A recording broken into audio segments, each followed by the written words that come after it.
I'm quite looking forward to this debate because the first time really we'll see these guys properly going at each other, away from Parliament, away from Prime Minister's questions. What are you expecting to see? The thing that I have noted over the last few weeks is how low energy and low voltage Jeremy Corbyn is compared to 2017, where compared to Boris Johnson and Theresa May before him, he's up for it. He seems much more comfortable with campaigning, much more comfortable with being out on the stump, meeting people, even trying the sort of Tony Blair masochism strategy that he did when he visited the victims of the floods. Whereas Corbyn, I think, is not quite the product he was in 2017, where he was upbeat and he just loved the adulation and the campaigning. So I think you've seen a role reversal. I do think that each will have weak areas, but each will have strong areas. I think Boris will have done a lot of preparation. Corbyn is not generally good in a TV studio in a debate, and I think therefore he faces some risks in that respect.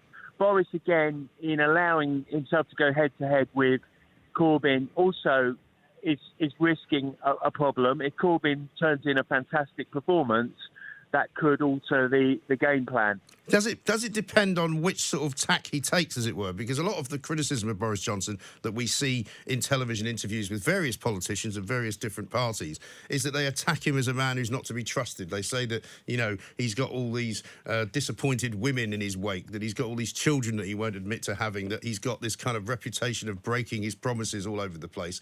Do you think Corbyn will go down that road? I think he'd be foolish to do that, because a lot of the criticisms that would have assailed traditional politicians before Boris don't seem to impact on him. I think a lot of people's predispositions to Boris Johnson are already baked in. People say he's a clown and he's a womanizer and all that stuff. Actually, a lot of people don't care. Many people like his engaging and positive style. They actually, I think, have been pleasantly surprised by how he's risen to the challenge of being Prime Minister. I was talking to Tory supporters a year ago who were saying, he's washed up, he'd never be Prime Minister, he'll never lead a parliamentary party.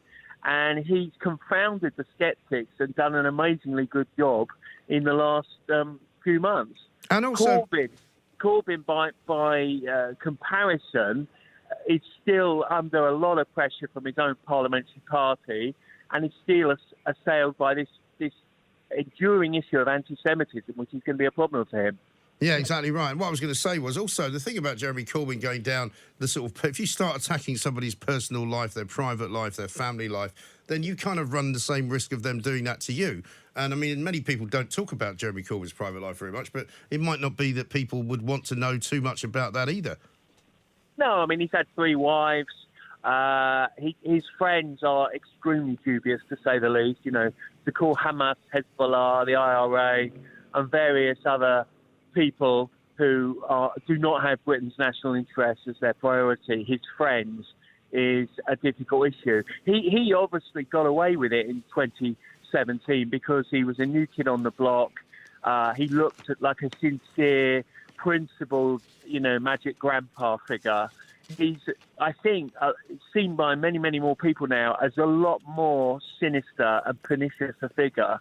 And obviously that is a lot to do with the institutional racism, which is alleged to be endemic in the Labour Party. And also, of course, the attack plan that Boris Johnson has, knowing him as we do, I suppose the fact that he's written this letter will mean that he's got something else up his sleeve as well. But to actually ask Jeremy Corbyn about his own personal view of leaving or staying in the European Union is bound to be an excellent thing to watch, because we've already seen him being asked that question by Andrew Marr, who I thought could have perhaps been a little bit more forceful about pressing him for an answer. But he doesn't really want to answer that question, does he? No, he doesn't. And he can't answer the question because he's got to triangulate completely, because his membership, his party membership are Euro fanatics. They want to remain. His deal is really Remain light versus Remain. The idea that you can go to the European Union, negotiate in a matter of a few months, come back and then campaign against your own deal, which you've said is a good deal, I mean, it treats the voters as fools. It treats them as imbeciles, frankly. And I just don't think it's going to wash. And if he can't himself give a straight answer, he's going to reinforce the narrative that all politicians are liars and are trying to deceive people. Boris's perspective is a lot clearer. It's, OK, it's not a perfect deal, but it is a deal. It's gone through Parliament. We have the chance to finish this nightmare and get on with your priorities, transport, social care, health, schools. But if you vote for any other party apart from me and my party, you are going to have another year or two of this hideous nightmare of never-ending Brexit. And I think that's a pretty clear prospectus for the voters. And do you think it's going to be that much more worthwhile as a debate than the one, say, between when we had Gordon Brown and Nick Clegg and David Cameron, where Nick Clegg kind of came out of it best because he was the new kid on the block then? This one will just be the two kind of heavyweights battling it out, as it were. Yeah, well, I think the electors, I mean, I've been out knocking doors in the last few days, and people are not daft. They know that there can only be two outcomes. It's a binary choice. You're going to have a Labour government, maybe propped up by the SNP or the Liberals, under Jeremy Corbyn and John McDonnell, or you're going to have a Tory government under Boris Johnson after the general election. And therefore, people are saying that, you know, in a sense, Jo Swinson is an irrelevance. In fact, there's a poll today showing that the more people have got to know her since June, the less they like her, which is not actually what happened to Nick Clegg. Incidentally, it's a misnomer about Clegg mania because there's actually no evidence that the polls really changed after his performance. He just looked a bit more polished. And I suppose you might argue that it made it more possible, really, for him to become a sort of serious political figure, if you like, rather than somebody on the outskirts, because it's all about perception, maybe even more than it is about votes in some ways. Well, you've hit the nail on the head there, Nick, Mike, because what he actually did, Nick Clegg, is to position himself as a serious and credible person to be part of a coalition government, which is obviously what eventually happened. And Cameron and him clearly had more in common than they did with Gordon Brown. But it didn't really substantially affect the polls. And obviously the party didn't put on many seats in the general election. But we're in a different position now. Swinson is a new leader. She's not particularly well liked. She's also taken what many people see as a pretty extreme draconian position of basically ripping up the votes of 17 million people and saying that's all very interesting, but we're going to ignore that. I just think that's had a bad impact on the Liberal Democrats in places like the West Country. So really, the only game in town is Boris versus Corbyn. And obviously, I don't expect it to change the weather, particularly after tonight. And, I mean, Boris famously loves campaigning. He loves this kind of head-to-head action. Jeremy Corbyn is much less of a man for this kind of debate, but he's become much better at it, I think, in recent months, hasn't he? Because he's been slightly better at the dispatch box, I think. Well, can I be blunt with you? I don't actually think Corbyn's the brightest button in the sewing box, but he's surrounded by really smart people who know how to stick to a strategy. I mean, Corbyn is propped up intellectually, I think, by John McDonnell. But yes, he has this, you know, charming, avuncular, magic grandpa approach, which does attract younger people under 30. But I think it's a bit more tarnished and a bit more nuanced than it was in the, you know, Jeremy Corbyn days of Glastonbury in 2017. I think people are a little bit more cynical about Jeremy Corbyn than they were before. But, you know, he does want to be out there. I think it's a bit of a cult, actually. A lot of the people who go to those meetings are paid-up Labour Party members. And when he does go out into the open, he does run the risk of being heckled by members of the public. But obviously, so does Boris. Yeah, well, I mean, everybody does, I suppose, in this day and age, because there's never been an election held, I don't think, in such a kind of a febrile atmosphere where people are so fed up and so upset with what's been going on, certainly for the last year, if not the last 3 years. Yeah, and his challenge, Corbyn's challenge, is to get the debate moved on from Brexit, because he can't sustain and defend his Brexit position because it's a ridiculous, untenable position, and no one believes it. And that's why he's got something like a minus 40% approval rating. His challenge is to get it back onto public services, taxes, spend, and basically giving every cookie in the jar to every group that will vote for him. But I'm not sure, again, that souffle is going to rise twice. He could do it in 2017 as an unknown entity. I don't think he can do it this time. And what about his appearance yesterday at the CBI? I mean, all the leaders were there. Boris talking about not giving the corporation tax break that he thought he was going to give, thereby spending that money on the NHS, then being accused of appeasing socialists, right, in the party or something. Jeremy Corbyn then going the other way and saying it's nonsense to say he's anti-business. It was kind of a strange juxtaposition for them.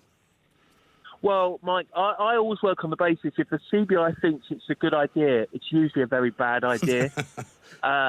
Whether it's joining the euro or ignoring Brexit, ripping up Brexit. Obviously, they gave a warm response to Joe Swinson. They're quite happy with unrestricted immigration. They're quite happy with keeping their markets, restricting access to their markets. These big multinational companies with foreign shareholders, they're bound to be hostile to Brexit.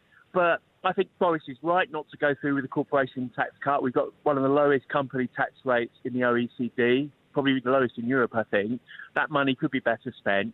But people, they're not daft at the CBI to an extent in that they must know that Corbyn and McDonnell pose an existential threat to business in this country. And just if you look at things like the impact on pension funds, the impact on foreign direct investment, the capital flight if the Labour government is elected, they know which side their bread's buttered. But obviously they had to be polite because there is a small chance he might be Prime Minister. Well, exactly right. So, in closing, on the end of the debate tonight, will it move the dial very much? I mean, the Tories are very well ahead of the Labour Party in the polls. What do you expect will be the result of this debate? I think it won't move the polls. I don't think much will move the polls now. Most people just engage with the political decision that they're going to make in about the last week or 10 days of the election, and they measure it on two factors. One is that the party leader and whether they look and sound like a prime minister, and the other, more importantly, is how their party policy will impact those people's lives, their families, their communities. And I don't think people will be necessarily engaged unless Corbyn really lands a number of humdingers on Boris or vice versa. I don't think it will change the dial very much. And what can you see over the next couple of weeks, Stuart, as becoming a kind of a big issue? Obviously, the NHS at this time of year is always in a bit of a fragile state. We've already seen figures coming out which have the A&E waiting times the worst ever since records began. I mean, is that the only thing that can hurt Boris Johnson, or are there other things that could be issues for him? I think the fundamentals of the economy are still quite strong, and that's important in terms of jobs. We're seeing a rise in real wages above the rate of inflation. Obviously, the NHS is to a certain extent an Achilles heel, but the Conservatives have run the NHS for 44 out of the last 71 years. On practically every election, the Labour Party says they've only got 24 hours to save the NHS. People are zoning that out now, and in fact, Boris has neutralised the advantage Labour have had. I think the key issue is going to be the economy. It'll be how cranky Remainers are versus how frightened they are of a Corbyn government. That will be the anti-Conservative narrative. And I think on that basis, if Boris produces a decent and popular retail offering in the manifesto, I think he's got every chance of holding his opinion poll lead and winning the majority on the 12th of December. One of the interesting things for me, just finally, Stuart, that people keep mentioning to me on Twitter, and I haven't really had any opportunity to look into it, is that the old hashtag FBPE appears to have disappeared over the past 3 days. Nobody knows what's happened to all of the people that used to have FBPE after their names, who used to kind of relentlessly troll anyone who said they wanted to leave the European Union. I mean, it seems as though if it was an organised kind of Twitter pylon, it's gone. Well, that's because of the People Vote. So the People Vote eating itself. As you know, all the beautiful people that ran the People's Vote who thought that we didn't have a People's Vote in 2016, yes, we should have another one, they've all sort of collapsed. It's like Monty Python's Judean People's Front and the People's Front of Judea. Right. We should have a minute's silence for all our rich fat cat friends in the People's Vote who've disappeared down the plug hole of history. Ken is in Luton. Hello, Ken. Morning, mate. Morning, sir. What can I tell you? What can I do for you? I want Boris to ask old Corbyn what sort of deal did he get with Barnier? Oh, yeah. When he went over to Brussels with a load of the SNPs and the Liberals to stab the country in the back like that, Right. what man could you trust doing that? Well, I wonder what sort of deal the Labour Party would get, because they've previously said that they would go and negotiate a better deal than the one that they currently see in front of them, and then they would bring it back to this country and put it to a people's vote. Then vote against it. Yeah. Well, You know, so we don't really know. Boris Johnson's going to ask Jeremy Corbyn tonight, do you want to stay in the European Union or not?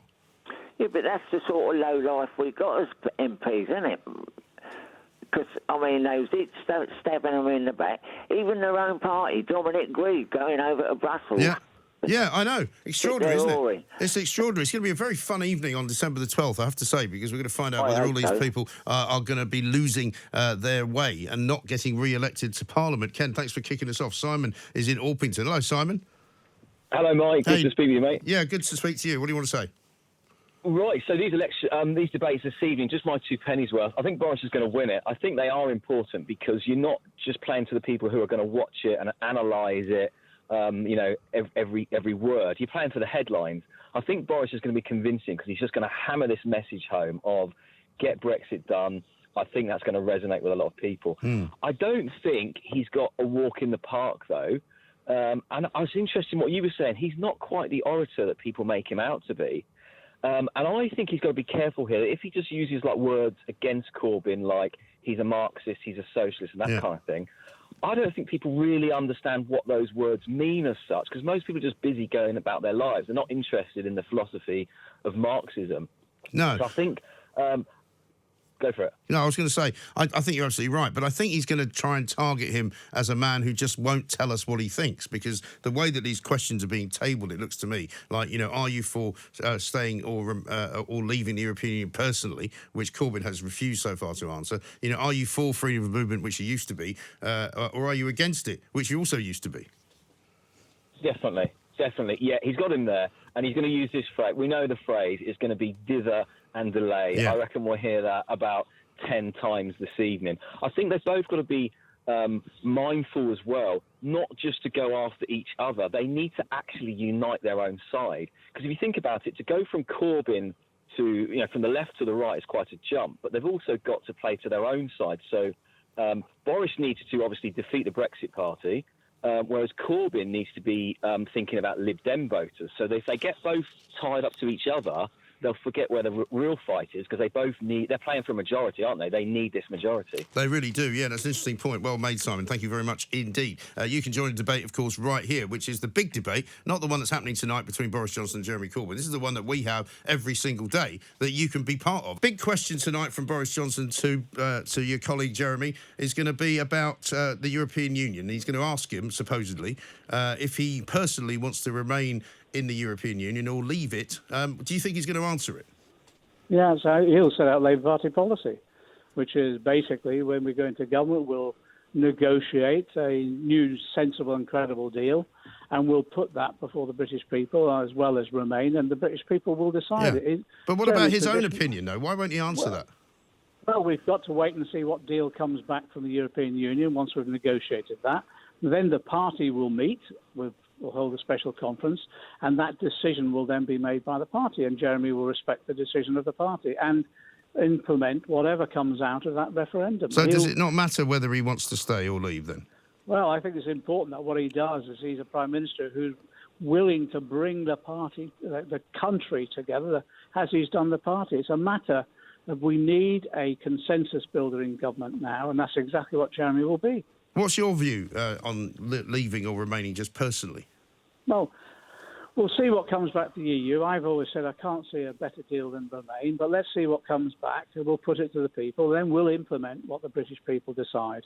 And I think that's the only way we'll be able to get people back together again. Now, in your speech today, you talked about companies sharing the wealth, as it were, with the rest of the people. I think a lot of people would agree with what you had to say, but perhaps the methods by which you would make that happen might be questionable in terms of your words, which would be that you would require companies to hand over a portion of their shares.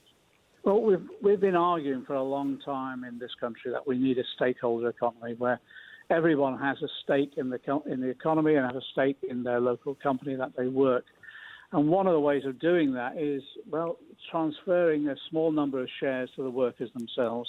And what we've said is that we want to set up what we call an inclusive ownership fund, where 1% of the shares of a company a year for 10 years are transferred across into collective ownership by those workers. Now, everything we've heard about employee ownership and employee involvement and stakeholder involvement has said that longer-term decision-making takes place, and at the same time, you have increases in productivity. So that's exactly what this proposal is all about. In terms of the polling at the moment, it's always very interesting to look at polls before elections, because depending on who's winning them, people will say, well, they're not important or they are unimportant. What I think is interesting at the moment is the polling shows the Conservative Party to be ahead of Labour from anywhere from 17 points to 6 points. But people are now saying the trend is different from the last time around when you did so well to catch up to Theresa May, because the trend is showing that actually Labour's not catching the Tories at the moment. Well, if you look at what happened last time, it was only when our manifesto was produced and we were well into the campaign that actually the trends picked up speed. The trend at the moment is moving towards us, and that's exactly as it was in 2017. And actually, even towards the end, the polls still got it wrong. For on the day, everyone was shocked and surprised, not us, but everyone else was shocked and surprised at just how well we did. And that's exactly, I think, what you'll see this time round. Well, it's saying this time around that it's not actually moving towards you, but we won't dwell on that because we haven't got for very long. What about all those constituencies, particularly up in the north of England, where Labour heartlands voted to leave the European Union? An awful lot of voters are disappointed with Labour's stance on Brexit and may well vote for the Brexit Party. Well, I think also what you'll find in those constituencies, although Brexit is a big issue, the other issues are equally salient, and that is about education and health and investment in policing and what's happening on their streets, but also the overriding issue of the existential threat of climate change. And on the doorstep, what we're finding is, yes, of course, some people raise Brexit, but people are interested in all those other issues as well. And that's, I think, where Labour are demonstrating that when we can go into government, we can actually tackle those issues. So again, if you remember in the last general election, we were 24 points behind in the polls when that election started. I think if the campaign had gone on another week, we'd be in government now. But I think you'll see in these coming weeks in the run-up to the general election, as more and more people get registered and more people start addressing the real issues of this campaign around NHS and education, as well as Brexit, I think you'll see that we're in line with the Labour government. The problem with the business advice that you're giving out, though, of course, is the Labour Party itself made a loss of 655,000 last year, lost quite a lot of subscribers, about 100,000 in the previous year, supposedly down to people not liking Jeremy Corbyn. How are you going to make that money back? Well, it's interesting. We're picking up thousands of members every week at the moment. I think 2 weeks ago, I think we had 5,000 new members, 3,000. We're picking up members hand over fist at the moment. So on that basis, we have a strong party, the largest party in Western Europe. On that basis, I think we're in a good position, both financially, but also in terms of the election campaign itself. We're on the doorsteps right the way across the country arguing our case, and I believe persuasively convincing people that Labour needs to be in government. One final question for you, John. What do you think Prince Andrew should do? Do you think he should go and cooperate with the US authorities? I think he should. I think he should cooperate with all the relevant agencies to ensure that the victims of Epstein and others get justice. And I think my advice to him was to do that, of course.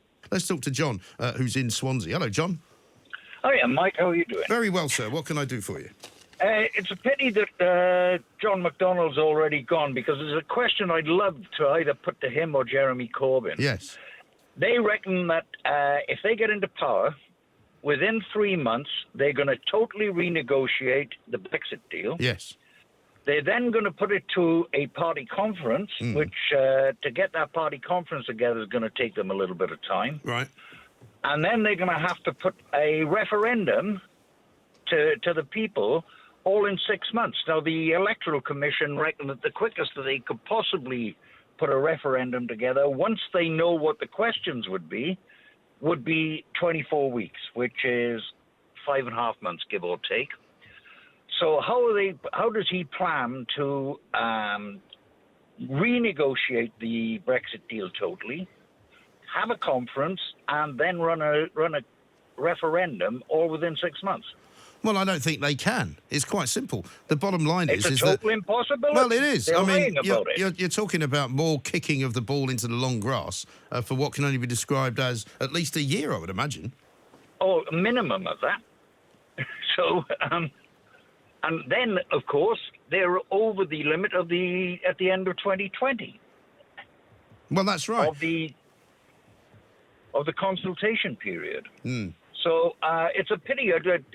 It's a pity I didn't catch you that he was coming on earlier. I'd only just. It was one of those where we weren't aware that it was going to happen until it happened, kind of thing. You know, because sometimes, unfortunately, in the cut and thrust of an election campaign, we don't want to promise somebody's coming on if they're not, and sometimes they get told they're coming on and then they don't, and then everybody gets annoyed. So my apologies for that. But listen, we'll get some more Labour people on, and I can certainly ask them that question in your stead. Let's talk to Hugh, who's in Reigate. Wants to talk about the debate. Hello, Hugh. Hi, Mike. How are you? Very well, sir. How are you doing?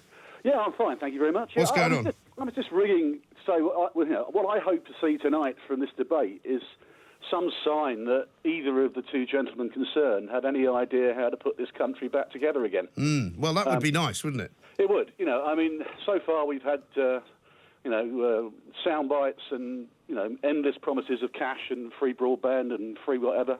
I mean, I was actually slightly encouraged that Boris made a tangible donation to the NHS yesterday. By saying he wasn't going to cut back on corporation tax? Yeah, because at least you could see how he was going to pay for it. Yes, that's true.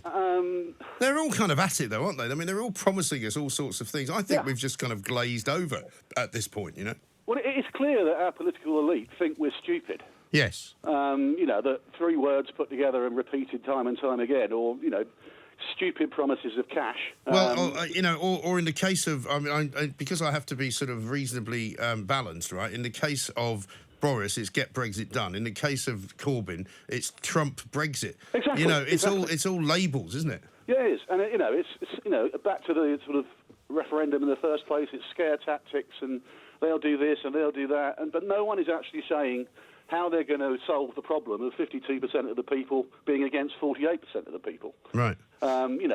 We need to know what they're actually going to do and how they're going to pay for things, whether we're in the European Union or out of the European Union. I mean, and how much do you care, which is what Boris is going to be, I think, singling in on or firing in on, is whether Jeremy Corbyn individually as a person either wants to stay or leave the European Union? Well, I think that's quite crucial. I mean, the Labour Party position on Brexit is ridiculous. We're going to negotiate a deal, then take it back to the people to let them decide, and we're going to support whatever we're going to support. Yeah. I mean, how can you do a deal when the people you're negotiating with know you're going to take it back to a democratic vote? And also, technically, now the people's vote appears to have blown itself up. Can we even ask for a people's vote anymore? Well, we can't, and we shouldn't. I mean, democracy has already spoken. I think you and I agree on that. Yeah. Well, the people's vote people can't even agree on the people's vote. Well, that's because they're all trying to tell us that they know better than us, and they can't even agree amongst themselves, can they? No. I mean, it's just shocking, isn't it? It's a pathetic state of affairs. But, how are we going to unify a country that is completely split down the middle with two parties that are completely split down the middle, frankly? We need one of Corbyn or Johnson to actually show some leadership and start talking some common sense. I do wonder, though, Hugh, with the sort of dissolution of one of these big campaigning organisations, whether life does begin to return slightly more to normal, because the people who are kind of making most noise are the people who have been running the campaigns to stay in the European Union, despite the vote. Yeah, no, I think there's a great bit of point there. But, I mean, I'm not hearing much that suggests that anyone really has a plan of what to do when they walk through the door of number 10. I mean, Boris will get Brexit done, but will he? I mean, on what terms? And what is he going to do afterwards? And as for Corbyn, well, I mean, yes, Corbyn would be a disaster in too many ways to actually contemplate. But, we're facing the breakup of the Union if things go wrong on the 12th of December. And whilst there's a few Scotsmen I'd like to get rid of, I don't think that would be very good for us either. No. OK. Well, Hugh, listen, thanks very much indeed for that call. A lot of good points made. John's in Northampton. Hello, John. Hello. Hi. What would you like to say? I just want to say that as far as debating whether we leave or remain, I thought we'd had that vote back in 2016. I thought we voted to leave. Yes, I think I remember that in the dark and distant Yes, past. indeed. It seems 1,000 years ago, but nevertheless, most people still feel the same way. I voted to leave, and I still think the same. I don't know of Everybody anyone I really know. that's changed their minds in any massive way. No, everybody I know voted to leave. My wife did, my son did, and my friends did. So, yeah, we all feel the same way, and we haven't changed our minds at all. No. In fact, the more we see, the more we think we were right. Well, this is why I always say to people who want to campaign to have a second referendum, there's absolutely no guarantee that that would be any different. No, because it's likely to come out the same. It's likely to come out slightly more in favour of leave, because a lot of the people that believe in democracy are going to say, well, we need to deliver the vote of 2016. So rather than go against it. what about the debate tonight? Are you going to be watching it? I might watch it briefly. I don't know whether it'll be much use. I don't tend to watch those debates. They're not a lot of use to me. Right. I mean, I think it'll be better because there's only 2 people rather than 3 or 4, because the more people there are, the less point there is to it. I agree. I mean, it was just a shouting match last time with Roy Stewart and the like, Right. who seemed to doze off about halfway through. Is that the one with the funny stools? That's the one, yes, Yes. that's the one. Yeah, that was probably the worst debate I think I've ever seen.